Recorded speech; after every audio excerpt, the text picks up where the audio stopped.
Assalomu alaykum FB Academy kuzatuvchilari. Men Asilbek Shoymardonov. FB Academy'da 4 yildan beri ST paperlari bo'yicha dars berib kelaman. Shu bilan birga Havas Holdingda biznes analitik otdelda biznes analitik lavozimida ishlab kelaman. Bugun sizlar bilan o'zim praktikada ishlatgan kreditorka, ya'ni o'sha mol yetkazib beruvchi supplierlardan olingan qarzdorliklarni qanaqa qilib kontrol qilish kerak? Ya'ni uni uchotini qanaqa qilib yuritish kerak? Qaysi supplierga qaysi kunda qancha qarzimiz bor va o'sha qarzimizdan qanchasi muddat o'tib ketgan, ya'ni просроченный bo'lib ketgan qarzdorliklarni qanaqa qilib topish kerakligini Excel variantda tushuntirib o'taman. Buning uchun kreditorkaga qanaqa elementlar, qanaqa tranzaksiyalar ta'sir qiladi, bularni shablon shaklda yozib olishimiz kerak bo'ladi. Va boshlaymiz.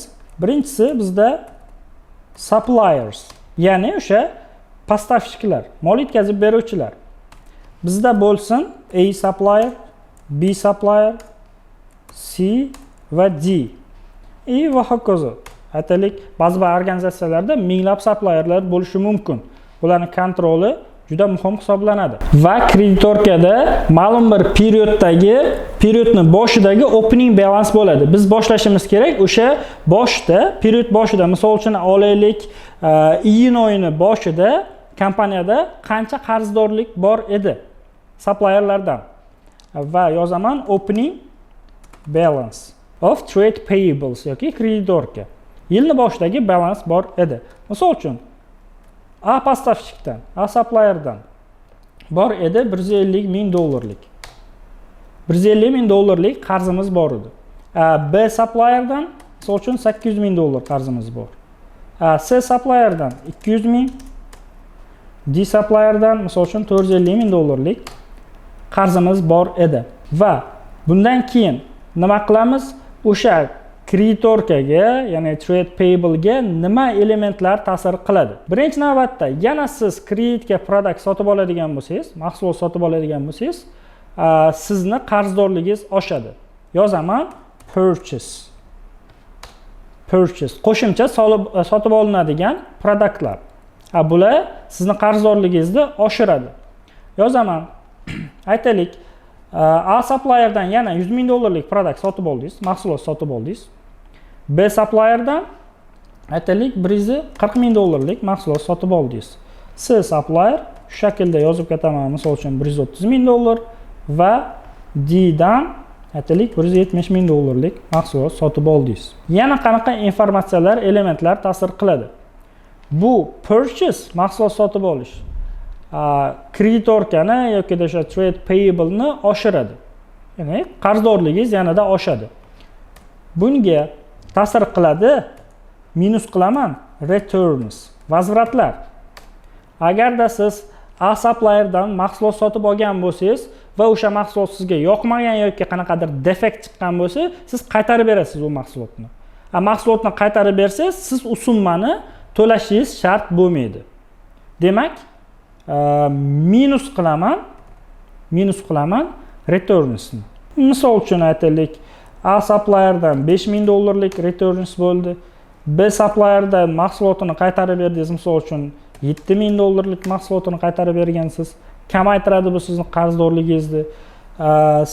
C supplierdan $6 ming mahsulotini qaytarib berdingiz va D supplierga qaytarib berdingiz, misol uchun $12 ming mahsulotni. Bu sizni kreditorkangizni kamaytiradi. Va yana ta'sir qiladigan element payments, oplatalar. Agarda siz qarzdorligingiz to'lab beradigan bo'lsangiz, sizda kamayadi qarzdorligingiz. Misol uchun A supplierdan qarzdorlik sizda bor edi, общий qarzdorligingiz $245 ming. Siz to'lab berdingiz $200 ming. No, aytaylik $120 ming to'lab berdingiz. Va bu kamaytirish kerak bo'ladi sizni qarzdorligingizni. B supplierdan qancha qarzingiz bor? Общий hisoblaganda $933 ming qarzingiz bor ekan.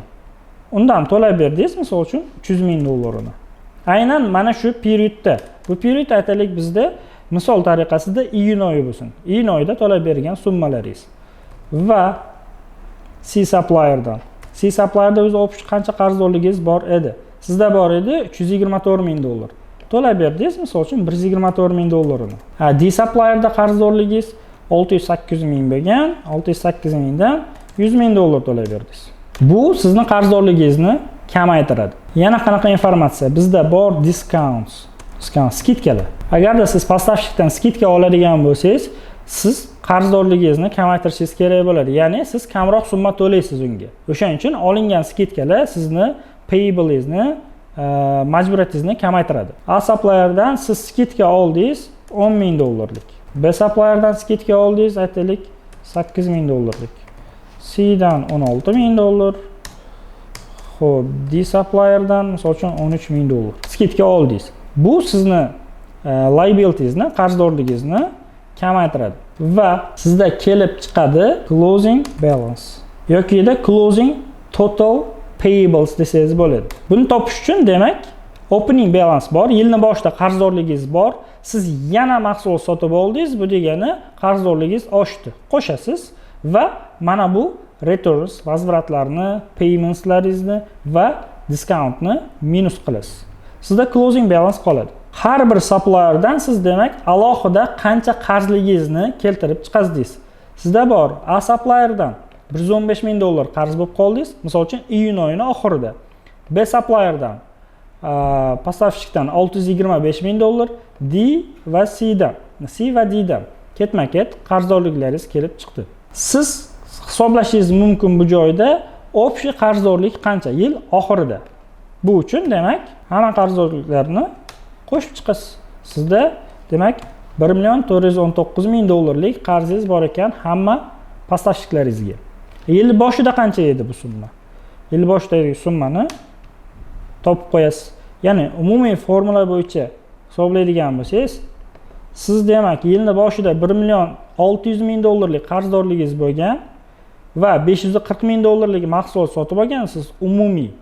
Undan 30 ming dollari returns bo'lgan, vazvrat qilgansiz uni va payment qilgansiz, to'lagansiz 644 ming dollar, 47 ming dollarlik skidka olgansiz va sizda qoldi 1 million 419 ming dollarlik majburiyatingiz yil oxirida. Bu umumiy, ya'ni total liability hisoblanadi. Mana bunga yozsam bo'ladi. Xo'p, total trade payables. Yilning oxiridagi hamma qarzdorliklaringiz hisoblanadi bu. Bizda bor просроченный, ya'ni overdue amountlar bor. Qancha summa? 1 million 419 ming dollardan qanchasi sizda muddati o'tgan qarzdorliklar. Buni hisoblash uchun endi bizda 1Sda bor asrochka kunlari bor, qanchada qaytarib beriladi. Aytaylik, bitta поставщикdan olasiz 90 kunga. Siz 90 kunga mahsulot oladigan bo'lsangiz, bugun mahsulot olsangiz, uni pulini 90 kundan keyin to'lab berasiz. Boshqa supplierdan, поставщикdan boshqa kunga olishingiz mumkin.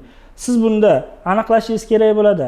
Har bir поставщикka siz o'rtacha necha kunda pulini to'lab berasiz yoki-da necha kunga mahsulot sotib olasiz. Kreditga yoki qarzga. O'sha to'lab beriladigan chislolari orqali bugungi kungacha, ya'ni bugungi kunni oy oxiri 30-iyun 2025 deb oladigan bo'lsak, qaraymiz. Har bir поставщикdan eng maksimal holatda necha kungacha biz qarzga mahsulot olamiz. Buni tekshirishimiz kerak bo'ladi. Misol uchun, A поставщикdan men maksimal 90 kungacha qarzga, kreditga mahsulot olaman. Demak, 30-iyun 2025 chislo bo'yicha oxirgi 90 kundagi prihodlarni, ya'ni purchase'larni ko'rib chiqishimiz kerak bo'ladi. Purchase datalarni. Oxirgi 90 kun ichidagi, demak, sotib olingan mahsulotlar summasini biz 30-iyun sanasiga ko'ra to'lab berishga majbur emasmiz. Chunki o'sha to'lab berish muddati yetib kelmagan bo'ladi. Chunki eng oxirgi 90 kunni ko'ryapmiz. Aytaylik, oldin bugungi chislo bo'yicha 60 kun oldin sotib olingan mahsulot bo'ladigan bo'lsa, bugungi chisloda yana 30 kunlik bizda muddat bor. 30 kun ichida to'lab bersak bo'ldi bo'lib qoladi. O'shaning uchun ko'rib chiqishimiz kerak. Misol uchun, demak, A поставщикdan oxirgi 90 kunni ko'rib chiqdik. Oxirgi 90 kunda sotib olingan mahsulotlari, общий mahsulotlari 115 ming bo'ladigan bo'lsa, aytaylik, oxirgi 90 kundagisi bo'lishi mumkin, aytaylik 80 ming dollar.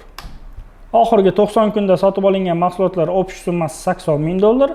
B'da misol uchun B supplierdan biz maksimum 120 kunga mahsulot sotib olishimiz mumkin. Unda 120 kunni ko'rib chiqamiz. Oxirgi 120 kun ichida u supplierdan biz qancha mahsulot sotib olganmiz. U chunki bizga bugungi chislov bo'yicha qarzdorlikni, ya'ni muddati o'tgan qarzdorlikni keltirib chiqazmaydi. O'shaning uchun demak, bunda 625 ming dollar bo'ladigan bo'lsa, undan aytaylik 500 ming dollarini biz oxirgi 120 kunda ko'rib chiqqanmiz, ya'ni sotib olganmiz. Va C'da ham bor aytaylik, C'da 100 ming dollarlikni, D supplierdan aytaylik 410 ming dollarlikni biz oxirgi aytaylik maksimum necha kunga kreditga mahsulot sotib olishimiz mumkin bo'lsa, o'sha periodni ko'rib chiqdik. Demak, D supplierda 410 ming dollar kelib chiqdi. Bu summalarni nimaga topdik? Bu summalar bizda demak 30-iyun 2025 holatiga ko'ra hech qanaqa muddati o'tgan qarzdorlikka kirmaydi. Bular demak keyingi periodning qarzdorligi yoki keyingi oyni qarzdorligi. O'shaning uchun uni yozaman. Liabilities of next month deyman. Keyingi oylarni qarzdorligiga kiradi bu. Keyingi oylar uchun qarzdorlik hisoblanadi bu. Demak, liability of next month bu degani sizda oyning oxirida 115 ming dollar qarzdorligingiz bor, undan 80 ming dollarni keyingi oylarda to'lashingiz kerak bo'ladi. 625 ming dollarlik qarzdorligingiz bor B'dan, uni to'lashingiz kerak bo'ladi. 500 ming dollarni keyingi oyda to'lashingiz kerak. Keyingi oylarda to'lashingiz kerak bo'ladi. Demak, muddat o'tgan qarzdorlik qancha bo'ladi desangiz, har bir supplier bo'yicha mana shu ikkita summa o'rtasidagi farq bizda muddat o'tgan qarzdorlik, ya'ni overdue trade payable bo'ladi. Trade payables. Buni topishim uchun demak, yana total trade payable dan ayiraman keyingi oylarda to'lanishi kerak bo'lgan trade payables amountni. Demak, supplier A dan 35 ming dollar summani просроченный bo'lib ketgan. Ya'ni o'sha summani to'lab berishimiz kerak, muddat o'tib ketgan. Supplier B dan xuddi shu shaklda hisoblab chiqadigan bo'lsam, 125 ming dollar muddat o'tib ketgan bo'ladi. C da 84 ming, D da 85 ming dollarlik summa muddat o'tib ketgan qarzdorlik hisoblanadi. Bu bizda overdue amount hisoblanadi. Alohida ko'rsatib qo'yaylik. Bu overdue amount, ya'ni просроченный hisoblanadi, muddat o'tib ketgan qarzdorlik. Trade payablesni, ya'ni kreditorkani umumiy ma'noda kontrol qilish mana shunaqa tablitsa orqali amalga oshiriladi. Shu tablitsa orqali siz har bir postavщикdan qancha qarzingiz bor, har bir oyning oxirida va undan qanchasi просроченный, ya'ni muddat o'tib ketgan qarzdorlik va qanchasini keyingi oylarda to'lab bersangiz ham bo'ladi. Bularni to'g'ridan-to'g'ri ko'rsangiz bo'ladi. Endi keyingi oyga, iyul oyiga o'tadigan bo'lsangiz, qarzdorliklaringiz mana total liability sizga opening balance bo'ladi, keyin mana shu tranzaksiya yana qaytariladi. Bu informatsiyalarni, returnsni, ya'ni vazvrat, paymentlarni, discountlarni hammasini adresdan alohida dokumentlar orqali informatsiyani tortib olsangiz bo'ladi. Sizni yana qanday mavzular qiziqtirmoqda? Buni kommentariyaga yozib qoldiring. Video foydali bo'lgan bo'lsa, bizga obuna bo'lishni unutmang. FPA Academy. Study ACCA with professionals.